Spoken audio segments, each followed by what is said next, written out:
నమస్కారం, ఇది సంగతికి స్వాగతం. అవినీతి రహిత పాలన నినాదాల్లో తప్ప ప్రభుత్వ విధానాల్లో కనిపించని కాలం ఇది. ఖచ్చితంగా చెప్పాలంటే ఇది అసాధ్యమే.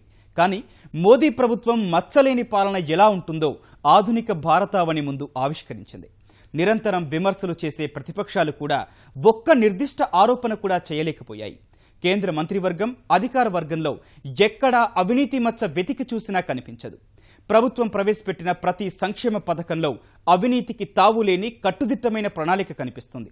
నిర్ణయాత్మకంగా దృఢంగా ముందుకు సాగడం వల్ల సానుకూల ఫలితాలు రాబట్టగలిగింది.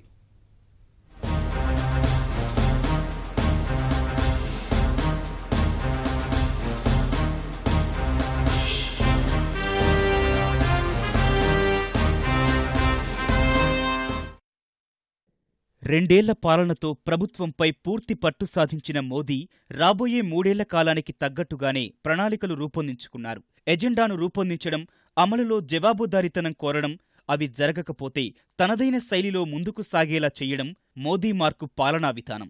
అంతేగాక అవినీతికి వ్యతిరేకంగా ముక్కుసూటి వ్యవహార శైలితో ఇప్పటి వరకు ఎలాంటి అవినీతి ఆరోపణలు దరిచేరనీయలేదు. हमारे देश में राजनेताओं पर कुछ ही समय में आरोप लग जाते हैं. इसने 50 करोड़ बनाया, बेटे ने 250 करोड़ बनाया, बेटी ने 500 करोड़ बनाया, दामाद ने 1000 करोड़ बनाया. ये सुनने को मिलता है कि नहीं मिलता है?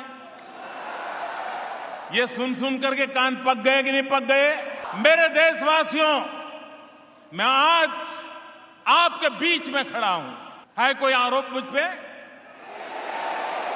आज भी मैं देश को ये विश्वास दिलाना चाहता हूं, हम जिएंगे तो भी देश के लिए और मरेंगे तो भी देश के लिए.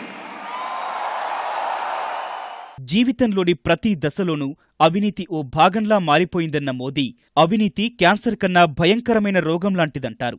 ఎందుకంటే నేను నిజాయితీ పరుణ్ణి, అందుకే అవినీతికి అవకాశమివ్వననే హామీలు ప్రస్తుత సమాజంలో పనికిరావు. అవినీతిని అరికట్టడానికి సంస్థాగతంగా మార్పులు తీసుకురావాల్సి ఉంటుంది. ఒకవేళ మళ్లీ మనం గెలవకపోయినా అలాంటి మార్పుల కారణంగా తర్వాత వచ్చిన వారు అవినీతికి పాల్పడటం అసాధ్యమయ్యేలా ఉండాలంటారు మోదీ. యూపీఏ జమానాలో లక్షల కోట్ల రూపాయల కుంభకోణాలు కుదిపేసిన తర్వాత మార్పు కోరిన ప్రజల ఆకాంక్షలకు అనుగుణంగా కేంద్రంలో పగ్గాలు అందుకుంది ఎన్డీఏ. కానీ కాంగ్రెస్ మిగిల్చి వెళ్లిన అవినీతి మకిలిని ఏ కోశానా తమ కంటకుండా అడుగడుగునా జాగ్రత్త పడింది. ఈ రెండేళ్లలో ఎలాంటి అవకతవకలకు ఆస్కారం లేకుండా పారదర్శక పాలన అందించింది. నిర్వహణలో పారదర్శకత, జవాబుదారీతనం పెంచడం ద్వారా అవినీతిని నిర్మూలించవచ్చని నిరూపించుకుంది. అధికార పగ్గాలు చేపట్టిన తర్వాత తనే ఆదర్శంగా నిలబడి మంత్రులందరి ఆస్తుల వివరాలు వెల్లడించాలని ఆదేశించడమే కాకుండా పనితీరు విషయంలో కీలక జాగ్రత్తలు తీసుకున్నారు. వ్యక్తిగత కార్యదర్శులుగా కుటుంబ సభ్యుల్ని గాని బంధువులను గాని నియమించుకోవద్దని తేల్చి చెప్పారు. శాఖాపరమైన వ్యవహారాల్లో వారికి సంబంధం లేకుండా చూడాలన్నది ఆయన ఉద్దేశం. ప్రధానమంత్రి కార్యాలయంలోనూ అవినీతి మకిలి అంటని అధికారుల్నే నియమించి నిర్ణయాధికారంలో వారికి స్వేచ్ఛనిచ్చారు. వ్యవస్థలో క్రమంగా అవినీతిని దూరం చెయ్యాలి అన్న ఉద్దేశం ఇందులో కనిపిస్తుంది. నిజానికి ఆర్థిక సుస్థిరత, అభివృద్ధి దెబ్బతినడానికి ప్రధాన కారణం అన్ని రంగాల్లో అవినీతి పాతుకుపోవడమే. అది ప్రత్యక్ష, పరోక్ష నష్టాలకు దారితీయడమే కాదు, రాజకీయ అస్థిరతను సృష్టిస్తుంది. తద్వారా ప్రభుత్వాలు విధానపరమైన నిర్ణయాలు తీసుకోలేక నిస్తేజంగా ఉంటాయి. రాజీవ్ గాంధీ జమానాలో పేదల కోసం ఖర్చు పెట్టే ప్రతి రూపాయిలో 10 పైసలైనా వారికి చేరడం కష్టంగా ఉందన్న ఆయన ఒప్పుకోలు దేశంలో అవినీతి విశ్వరూపానికి నిదర్శనం. అలాంటి అవినీతికి మూలాల నుంచి కోరలు పీకడం కోసం మోదీ ప్రభుత్వం ఎంచుకున్న మార్గం సాంకేతిక దన్ను. అవినీతి రహిత పాలనలో భాగంగా డిజిటల్ ఇండియా కార్యక్రమానికి శ్రీకారం చుట్టి పారదర్శకతకు పెద్దపీట వేశారు. ప్రభుత్వ లావాదేవీలన్నింటినీ సరళంగానూ పారదర్శకంగానూ ఆన్లైన్కి మార్చారు. కీలకమైన రంగాల్లో ఈ వేలంపాటలు, ఆన్లైన్లోనే పరిశ్రమలకు అనుమతులివ్వడం, ఇన్స్పెక్టర్ రాజు లేకుండా చేయడం వంటి చర్యలు చేపట్టారు. We have taken numerous steps which have transformative potential. We have ended the era of high-level corruption. We have ended political interference and crony capitalism in nationalized banks. Transparent auctions have cleaned up the natural resources sector, which was riddled with scandals. The new universal access to banking through the Jan Dhan Yojana has enabled plugging of huge leakages in subsidies. అవినీతి నిర్మూలనకు మోదీ ప్రభుత్వం చిత్తశుద్ధితో కృషి చేయడం వల్ల చాలా రంగాల్లో విప్లవాత్మక మార్పులు చోటు చేసుకున్నాయి. మరోవైపు నల్లధనం కట్టడికి చర్యలు వేగవంతం చేశారు. ఉన్న చట్టాలను కఠినంగా అమలు చేస్తూ కొత్త చట్టాలకు పదును పెడుతున్నారు. నల్లధనం చెలామణి అధికంగా ఉండే గృహ నిర్మాణ, గనుల రంగాల్లో నెలకొన్న స్తబ్దతకు కొంతవరకు అవే కారణాలు. బొగ్గు గనుల కేటాయింపులను పారదర్శక వేలం విధానంలో ఇవ్వడం ద్వారా ప్రభుత్వ ఖజానాకు దాదాపు 3 లక్షల కోట్లు సమకూరనున్నట్టు తెలుస్తోంది. టెలికాం రంగంలో 2G, 3G స్పెక్ట్రమ్ కేటాయింపుల్లోనూ ఇదే విధానం అవలంబించడం ద్వారా ఊహించిన దానికన్నా అధిక మొత్తంలో ప్రభుత్వ ఖజానాకు ఆదాయం సమకూరింది. అంచనాలకు మించి 1,09,274 కోట్ల రూపాయల కాసుల వర్షం కురిసింది. మిగిలిన స్పెక్ట్రమ్ను విక్రయిస్తే కనీసం 4 లక్షల కోట్ల రూపాయల వరకు రాబడి రావచ్చని విపణి వర్గాల అంచనా. నిరుద్యోగితను రూపుమాపడానికి ప్రభుత్వ ఉద్యోగం ఒకటే మార్గం కాదని చెబుతున్న ఎన్డీఏ సర్కారు స్వయం ఉపాధి పథకాలను పెంపొందించేందుకు అనేక చర్యలు తీసుకుంది. మరోవైపు ఉద్యోగ నియామకాల్లో అవినీతిని అడ్డుకునే చర్యల్లో భాగంగా ప్రభుత్వం కీలక చర్యలు చేపట్టింది. కొన్ని విభాగాల్లో ముఖాముఖి పరీక్షను రద్దు చేసింది. దరఖాస్తుల ధృవీకరణ విషయంలో ప్రతిసారి అధికారుల చుట్టూ తిరిగే అవసరం లేకుండా కొన్ని పరిమితులకు లోబడి అభ్యర్థులే స్వీయ ధృవీకరణ చేసుకోవడానికి అనుమతిచ్చింది. ఇదేగాక వివిధ కేంద్ర ప్రభుత్వ ప్రాయోజిత కార్యక్రమాలు, కీలక ప్రాజెక్టుల పర్యవేక్షణకు ప్రధాని స్వయంగా నిర్వహిస్తోన్న proactive governance and timely implementation Pragati అధికారుల్లో చురుకు పుట్టిస్తోంది. కాలయాపన నియంత్రణతో పాటు అవ్యవస్థలకు అడ్డుకట్ట వేసేందుకు తోడ్పడుతోంది. ఇక ప్రజా సంక్షేమంతో పాటు అవినీతిని నిర్మూలించే దిశలో చేపట్టిన మరో కార్యక్రమం వంట గ్యాస్ రాయితీని నేరుగా లబ్ధిదారులకే అందించేలా చేయడం. కేంద్ర ప్రభుత్వ రాయితీల్లో అధిక భాగం పక్కదారి పడుతున్నాయని గ్రహించిన ప్రభుత్వం వాటికి అడ్డుకట్ట వేసేందుకు ఎవరి పేరిట కనెక్షన్లు ఉన్నాయో వారి బ్యాంక్ అకౌంట్లలోకే నేరుగా రాయితీ మొత్తాన్ని జమ చేసేలా ఏర్పాటు చేశారు. ఇందుకోసం అప్పటికే ఉన్న ఖాతాలతో పాటు జన్ధన్ యోజన ద్వారా ప్రారంభించిన కొత్త బ్యాంకు ఖాతాలను వాడుకున్నారు. 3 కోట్ల వరకు బోగస్ లబ్ధిదారులను ఏరివేయగలిగారు. తాజా లెక్కల ప్రకారం 15 కోట్ల మందికి పైగా వినియోగదారులు ఈ పథకం కింద లబ్ధి పొందుతున్నారు. దాదాపు 32,307 కోట్లకు పైగా రాయితీ మొత్తం నేరుగా వినియోగదారుల ఖాతాలకు చేరింది. ఈ పథకం ద్వారా గత ఆర్థిక సంవత్సరంలో 14,672 కోట్లను ప్రభుత్వం ఆదా చేయగలిగినట్టు తెలుస్తోంది.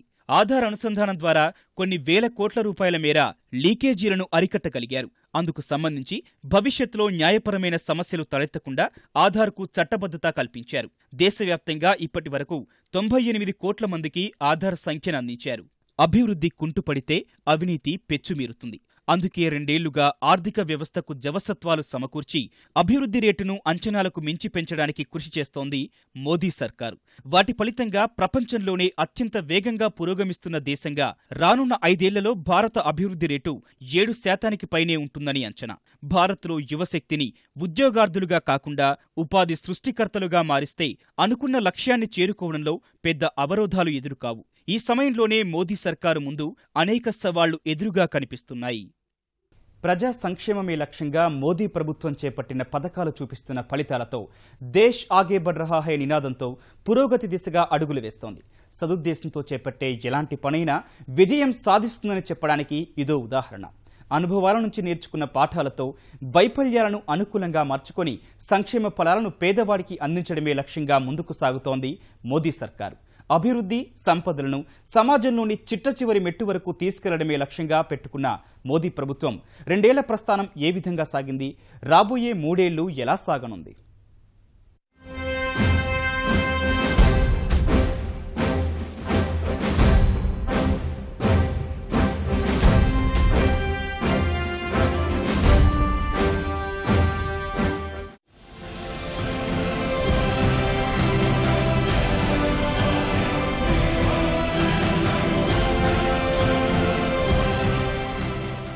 నమో శకం మరో వసంతంలోకి అడుగు పెడుతోంది. భారతదేశ ప్రధానిగా నరేంద్ర మోదీకి 2 ఏళ్లు పూర్తి కావస్తున్నాయి. అచ్చే దిన్ ఆయంగే అని చెప్పిన మోదీ తన ఈ 2 ఏళ్ల పాలనకు గుర్తుగా ఓ పాటను కూడా విడుదల చేశారు.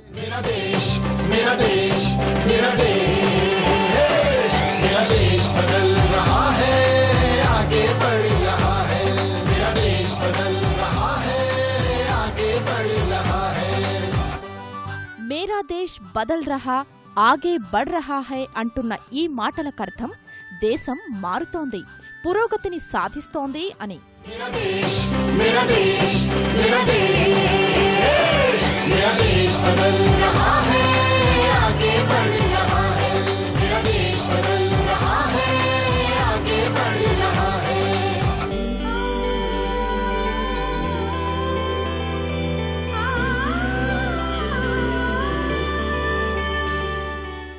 నిజానికి ఆ మాటలు ఎంతమాత్రం అతిశయోక్తి కాదు.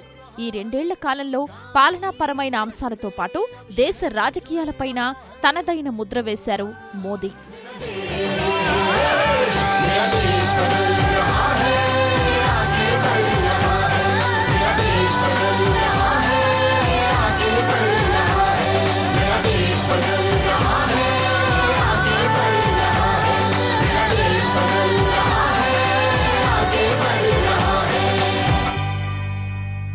ఈ విషయంలో ఇతర నాయకులతో పోలిస్తే మోదీది పూర్తి భిన్నమైన పంథా.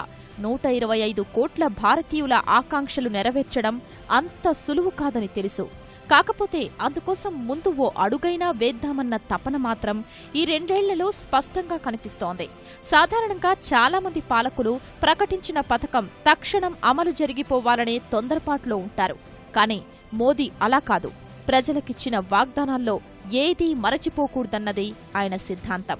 నమ్మి అధికారమందించిన ప్రజలకు ఇచ్చిన ముఖ్యమైన 3 వాగ్దానాలు అందరికీ అభివృద్ధి ఫలాలు, అవినీతి నిర్మూలన, పారదర్శక పాలనల్ని సమర్థంగా ముందుకు తీసుకెళ్లడంపైనే దృష్టి సారించినట్లు స్పష్టంగా కనిపిస్తుంది.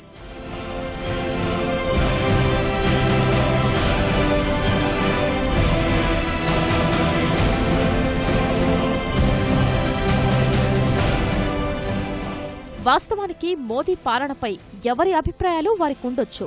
2 ఏళ్ల సాఫల్యాలపై భిన్న అభిప్రాయాలు వ్యక్తం కావచ్చు. కానీ లక్ష్యం దిశగా ప్రయాణమైతే మొదలైందన్నది నిర్వివాదాంశం. ఇందులో ప్రధానమైంది మోదీ మార్కు సంక్షేమం. సార్వత్రిక ఎన్నికల్లో ప్రజలిచ్చిన తీర్పు సారం అర్థం చేసుకున్న మోదీ సామాన్య మధ్యతరగతి సంక్షేమమే లక్ష్యంగా అనేక పథకాలు ప్రవేశపెట్టారు. గతానికి వర్తమానానికి ఉన్న తేడా అల్లా చిత్తశుద్ధి ఒక్కటే. ఆ విషయంలో మోదీ సర్కార్ అనుకున్న లక్ష్యాన్ని చేరుకున్నట్లే. కేవలం పథకాలు ప్రవేశపెట్టడమే కాదు, వాటితో పాటు ప్రజలకు సామాజిక బాధ్యతను గుర్తు చేయగలిగారు.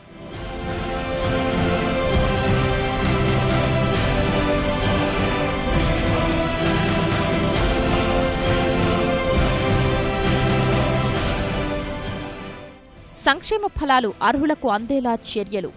వాస్తవానికి సంస్కరణల ప్రగతి ఫలాలు అర్హులైన వారికి చేరినప్పుడే వాటికి సార్థకత. ఆ విషయంపైనే దృష్టి సారించిన మోదీ ప్రభుత్వం సంక్షేమానికి ఎంతో ప్రాధాన్యత ఇచ్చింది. అన్ని వర్గాల ప్రజల కోసం 30 వరకు కొత్త పథకాలు ప్రకటించారు. స్వచ్ఛ భారత్ నుంచి బాలికా శిశు సంరక్షణ వరకు, ఆకర్షణీయ నగరాల నుంచి గ్రామీణ విద్యుదీకరణ వరకు, యువత నైపుణ్యం, ఉపాధితో పాటు ఔత్సాహిక పారిశ్రామికవేత్తలకు ప్రోత్సాహం వరకు ఉన్నాయి. అన్నిటికంటే మిన్నలాంటి తొలి అడుగు ప్రధానమంత్రి జన్ ధన్ యోజన.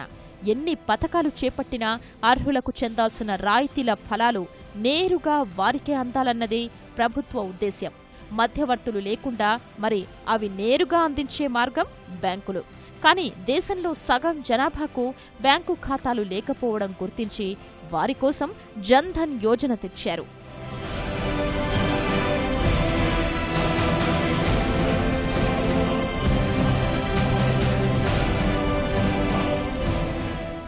అందరికీ బ్యాంకింగ్ సేవలు. జన్ ధన్ యోజన ద్వారా మోదీ ప్రభుత్వం మరెన్నో లక్ష్యాల్ని అందుకుంది. ఈ ఖాతాలకు ఆధార్ అనుసంధానంతో రాయితీ ప్రయోజనాలు, పింఛను, బీమా వంటి సౌకర్యాలు పొందేలా చేయగలిగారు. దేశవ్యాప్తంగా 21.7 కోట్ల మంది ఈ జన్ ధన్ ఖాతాల ద్వారా లబ్ధి పొందారు. 0 నిల్వ నిబంధనతో ఖాతాలు ఇచ్చినప్పటికీ దాదాపుగా 36,795 కోట్ల రూపాయల డిపాజిట్లు సమకూరాయి. ప్రస్తుతం వాటిల్లో 83.6% ఖాతాల్లో లావాదేవీలు జరుగుతున్నాయి. 12.8 కోట్ల ఖాతాలు గ్రామీణులవే. మొత్తంగా చూస్తే జన్ ధన్ యోజన ద్వారా దేశంలో 95% కుటుంబాలకు బ్యాంకు సేవలు చేరువైనట్లు తెలుస్తోంది. రేపటి తరం పరిపాలన దిశగా ఇదో కీలకమైన ముందడుగనే చెప్పాలి.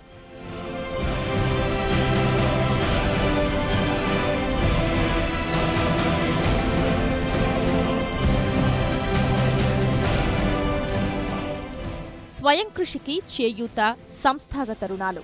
దేశాన్ని పట్టిపీడిస్తున్న పేదరికం, నిరుద్యోగ సమస్య పరిష్కారానికి మోదీ ప్రభుత్వం అనేక చర్యలు చేపట్టింది. స్వయం ఉపాధి వైపు వచ్చే చిన్న, మధ్యతరగతి వర్గాల వ్యాపార నిర్వహణ, అభివృద్ధి కోసం రుణాలు ఇచ్చేందుకు ఏర్పాటు చేసిన ముద్రా బ్యాంకు ఓ మైలురాయిగానే చెప్పాలి. కునారిల్లుతున్న చిన్న పరిశ్రమలకు చేయూతనందించే ఉద్దేశంతో 2015 ఏప్రిల్ 8న ప్రతిష్టాత్మకంగా ఈ micro units development and refinance agency bank ముద్రాను ఏర్పాటు చేశారు. 20,000 కోట్ల రూపాయల కార్పస్ ఫండ్తో బ్యాంకు కార్యకలాపాలు ప్రారంభించారు. సూక్ష్మ, చిన్న, మధ్యతరగతి వ్యాపారులకు అవసరం బట్టి 10 లక్షల రూపాయల వరకు తక్కువ వడ్డీకే రుణమందించేలా ఏర్పాటు చేశారు. ఈ పథకం ద్వారా ఇప్పటికే 1.5 కోటి మందికి పైగా రుణ సదుపాయం అందించారని అంచనా.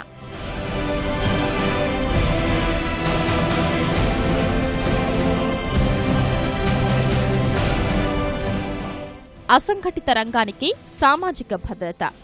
గతేడాది మేలో సాధారణ ప్రజలతో పాటు అసంఘటిత రంగంలోని వారికి సామాజిక భద్రత దిశగా సరికొత్త కార్యక్రమాల్ని తీసుకొచ్చింది మోదీ ప్రభుత్వం. అటల్ పింఛన్ యోజన, జీవన్ జ్యోతి బీమా, ప్రధానమంత్రి సురక్షా బీమా యోజన అనే 3 పథకాల్ని ప్రవేశపెట్టారు. అది కూడా నామమాత్రపు ప్రీమియం చెల్లించేలా. వాటిల్లో ఇంటి యజమానికి ప్రమాదవశాత్తు మరణం సంభవిస్తే కుటుంబ సభ్యులకు పరిహారం అందించేలా ఉన్న సురక్షా బీమా పథకంలో ఇప్పటి వరకు 9,40,00,000 మంది పైగా చేరారు. జీవన్ జ్యోతి బీమాలో 2,95,00,000 మందికి పైగా సభ్యులయ్యారు. అటల్ పింఛన్ పథకంలో 2,40,00,000 మందికి పైగా సభ్యులుగా నమోదు చేసుకున్నారు. ప్రభుత్వం అంటే పాలకులే కాదు, ప్రజలు కూడా. జనం కలిస్తేనే ఏ పథకమైనా సంపూర్ణ ఫలితాన్నిస్తుంది. ఇదే సూత్రంతో ప్రజా చైతన్యం వెల్లివిరిసేలా మోదీ సర్కారు పాలనా బండిని పరుగులు పెట్టిస్తోంది. స్వచ్ఛ భారత్ అంటూ స్వచ్ఛ యజ్ఞం చేపడుతూనే పేదలకు గూడు, నీడా కల్పించే బాధ్యతను భుజానికెత్తుకుంది.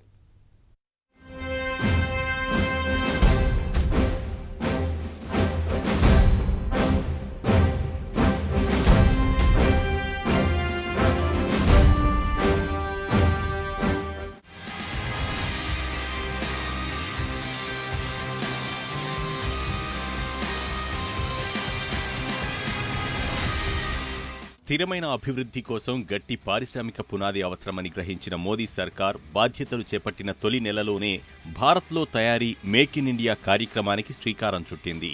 ఈ స్ఫూర్తిని అందిపుచ్చుకునే అనేక బహుళజాతీయ సంస్థలు భారత్లోనే తయారీ మొదలుపెట్టేలా ప్రేరేపించగలిగారు. దేశీయ సంస్థలు సరికొత్త బ్రాండ్లకు ఊపిరిపోయడానికి ఉత్సాహాన్ని అందించారు. అదే సమయంలో స్టార్టప్ ఇండియా, స్టాండప్ ఇండియా పథకాలతో కొత్త ఒరవడికి శ్రీకారం చుట్టారు. యువత కోసం అంకుర భారతాన్ని ఆవిష్కరిస్తూ మహిళలు, బలహీన వర్గాలకు వర్తించేలా స్టాండప్ ఇండియా రూపొందించారు. వాటికి కావలసిన నైపుణ్యం గల మానవ వనరుల కోసం ప్రధానమంత్రి కౌశల్ భారత్ యోజనను తీసుకొనొచ్చారు. వాటన్నింటి ద్వారా ఔత్సాహికులను పారిశ్రామికవేత్తలుగా తీర్చిదిద్దడం, నైపుణ్యం గలవారికి మెరుగైన ఉపాధి కల్పన సహా కొత్త పనిమంతులను తీర్చిదిద్దే చర్యలు వేగవంతం చేశారు. రేపటి భారతం కోసం మోదీ ప్రభుత్వం తీసుకొనొచ్చిన మరో ఆలోచన స్వచ్ఛ భారత్. 2014 అక్టోబర్ 2 గాంధీ జయంతి రోజు ప్రారంభమైన ఈ స్వచ్ఛతా కార్యక్రమం ఇప్పుడు దేశవ్యాప్తంగా ఓ ప్రజా ఉద్యమంలా రూపుదిద్దుకోవడంలో కర్త, కర్మ, క్రియ ప్రధానమంత్రి మోదీనే. స్వయంగా ప్రధానే చీపురు పట్టి ఢిల్లీ వీధులు ఊడ్చి ప్రతిష్టాత్మకంగా కార్యక్రమం ప్రారంభించిందే తడవుగా అదో జననినాదంగా మారింది. ప్రభంజనంలా మారిన ఆ పిలుపుతో ఊరూవాడా కదిలి వచ్చింది. పల్లె పట్నం తేడా లేదు. సామాన్యుల నుంచి ప్రముఖుల వరకు స్వచ్ఛత బాట పట్టారు. అలా మనకెందుకులే అన్న భావనను పోగొట్టి సమాజం పట్ల బాధ్యతను పెంచింది ఈ కార్యక్రమం. ప్రజల జీవన శైలితో పాటు మనస్తత్వాల్ని మార్చే ప్రక్రియగా మారింది. పరిశుభ్రత పాటించడం ఓ అలవాటుగా చేయాలన్నది పథకం ఉద్దేశం.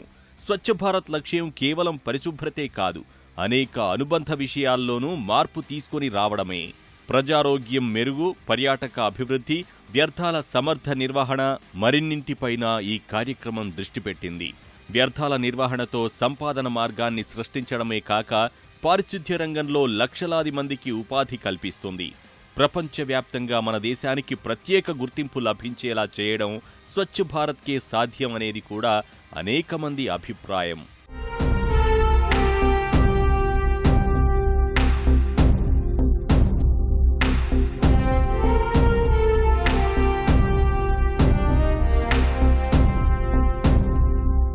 స్వచ్ఛ భారత్లో మరో ముఖ్యమైన కార్యక్రమం బహిరంగ మలమూత్ర విసర్జనను నివారించడం.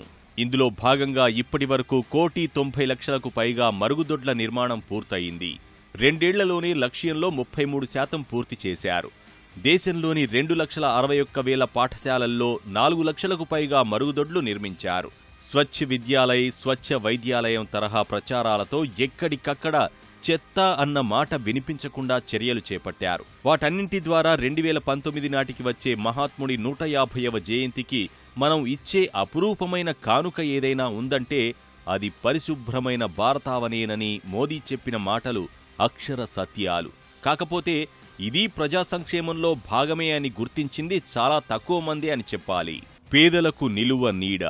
దేశంలోని నిలువ నీడలేని కుటుంబాలన్నింటికీ ఇళ్లు నిర్మించి ఇవ్వాలన్న బృహత్తర కార్యక్రమం మోదీ మది నుంచి వచ్చింది.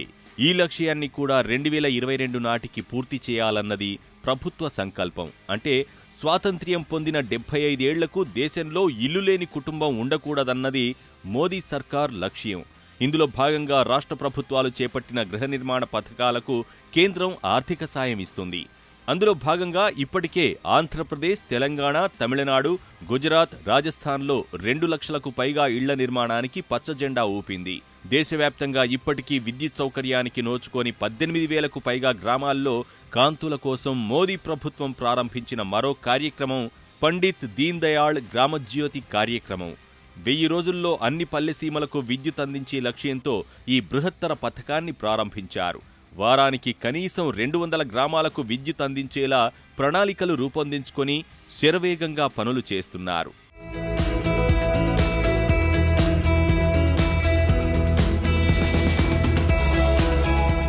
పేదలకు ఉచిత గ్యాస్ కనెక్షన్లు. మోదీ సర్కార్ చేపట్టిన ప్రజా సంక్షేమ కార్యక్రమాల్లో మరో ముఖ్యమైనది ప్రధానమంత్రి ఉజ్వల యోజన పథకం. గ్రామీణ ప్రాంతాల్లో కట్టెల పొయ్యిల కారణంగా తలెత్తే ఇబ్బందుల నుంచి ఉపశమనం కలిగించేందుకు ఉద్దేశించిన పథకం ఇది. 2019 నాటికి మొత్తంగా 5 కోట్ల పేద కుటుంబాలకు గ్యాస్ కనెక్షన్లు అందించాలన్నది ప్రభుత్వ లక్ష్యం. తొలి ఏడాది 2,000 కోట్లతో 1.5 కోటి పేద కుటుంబాలకు ఉచితంగా గ్యాస్ సిలిండర్లు అందించనున్నారు. ఉజ్వల యోజన కోసం ప్రభుత్వం 8,000 కోట్లు కేటాయించింది. ఈ లక్ష్యాన్ని చేరుకోవడానికి సంపన్నులు వంట గ్యాస్ రాయితీని స్వచ్ఛందంగా వదులుకోవాలని గతేడాది మోదీ ఇచ్చిన పిలుపుతో ఎంతో మంది స్పందించారు. 1 కోటి మందికి పైగా గ్యాస్ రాయితీ వదులుకున్నారు. గివ్ ఇట్ అప్ పేరుతో సాగుతున్న ఈ ప్రచారానికి స్పందించి మరింత మంది ముందుకొస్తున్నారు. స్వచ్ఛందంగా రాయితీని వదులుకున్న వారిని పక్కన పెడితే ఏడాదికి 10 లక్షల ఆదాయమున్న వారికి ప్రభుత్వమే రాయితీని నిలిపివేసేలా చర్యలు తీసుకుంటున్నారు. गरीबों के लिए जो सब्सिडी छोड़ेगा वो पैसे सरकार की तिजोरी में नहीं जाएंगे, वो पैसे गरीबों के घर में जाएंगे.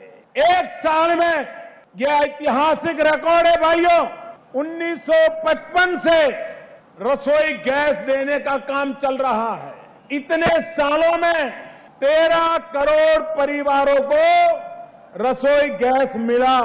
करीब 60 साल में मेरे भाइयों बहनों, हमने 1 साल में 3 करोड़ से ज्यादा परिवारों को रसोई का गैस दे दिया. రైతుల కోసం పంటల బీమా పథకం. సూటుబూటు సర్కారన్న విమర్శలు తిప్పికొడుతూ అన్నదాతల కోసం ఎన్నో ప్రత్యేక పథకాలు చేపట్టింది మోదీ సర్కార్. 2 ఏళ్ల కాలంలో తీవ్ర వర్షాభావ పరిస్థితులు దృష్టిలో పెట్టుకుని ప్రధానమంత్రి పంటల బీమా పథకాన్ని తీసుకువచ్చింది. ఇప్పటి వరకు పంట యూనిట్గా ఉన్న విధానాన్ని మార్చి రైతు యూనిట్గా బీమా వర్తించేలా రూపొందించింది. ఒకప్పుడు పంటకు బీమా ప్రీమియంను రకరకాలుగా చెల్లించాల్సి వచ్చేది. ఇప్పుడు పంటల బీమా ప్రీమియం ఎంత ఉండాలన్నది ప్రభుత్వమే నిర్ణయించింది. ప్రీమియంపై పరిమితిని విధించి రైతులకు అందాల్సిన పరిహారంపై పరిమితిని తొలగించారు. అవే కాక 2022 నాటికి రైతుల ఆదాయం రెట్టింపు కావాలనేది తమ లక్ష్యమని ప్రధాని మోదీనే స్వయంగా ప్రకటించారు. పంట బీమా పథకంలో రైతులు ప్రయోజనాలు పొందాలని, వ్యవసాయ రంగంలో పురోగతి సాధించాలని పిలుపునిస్తున్నారు. ఇవే కాదు, అధికారంలోకి వచ్చిన కొద్ది రోజులకే మోదీ ప్రభుత్వం పిలుపునిచ్చిన సంసద్ గ్రామయోజన ఇప్పటికీ ఒక ఉద్యమంలా కొనసాగుతోంది. మహాత్ముడు కలలుగన్న సంపూర్ణ గ్రామ స్వరాజ్యం కోసం 2014 అక్టోబర్ 11న ఈ కార్యక్రమాన్ని ప్రారంభించారు. ప్రతి పార్లమెంట్ సభ్యుడు ఒక్కొక్క గ్రామ పంచాయతీని దత్తత తీసుకొని వాటి సమగ్ర అభివృద్ధికి కృషి చేయడమే ఇందులో ముఖ్యోద్దేశం. ఇదే స్ఫూర్తితో మాతృభూమి రుణం తీర్చుకోవడం కోసం కొందరు, పల్లెసీమలకు భాగ్యరేఖలు వెలిగేలా చేయాలని మరికొందరు స్థితిమంతులు, శ్రీమంతులు గ్రామాల దత్తత కార్యక్రమాన్ని భారీ స్థాయిలో చేపట్టారు. వాటికి అదనంగా ఇటీవల ప్రారంభించిన గ్రామోదయ్ సే భారత్ ఉదయ్ అభియాన్ ద్వారా గ్రామాభివృద్ధికి సంబంధించి కొత్త ప్రచార, అవగాహన కార్యక్రమాలకు శ్రీకారం చుట్టారు. ఇది సంగతి. మరిన్ని విభిన్న అంశాలతో మరో ఇది సంగతిలో మళ్ళీ కలుద్దాం. నమస్కారం.